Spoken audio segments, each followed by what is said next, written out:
Ochii tăi, frumoși ca două stele poartă-n ei norocul vieții mele, dar orice, doar să-ți văd zâmbetul. Vreau să fii cu mine toată viața, noapte, zi, seara sau dimineața, că doar tu umpli sufletul.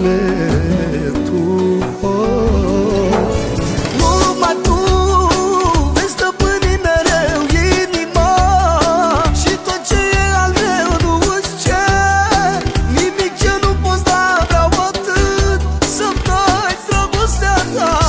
Vreau să-ți dau ție zilele mele Și eu la fel ți le dau pe ale mele.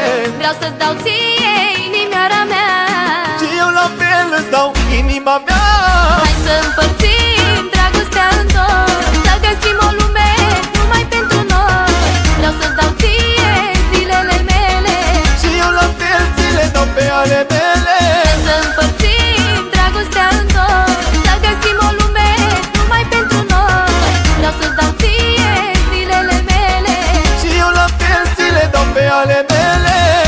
Oare, într-o lume așa de mare, cum de mi-ai ieșit în cale când te-am întâlnit?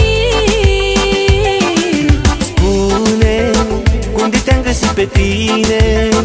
Cine te-a trimis la mine ca să mă faci fericit?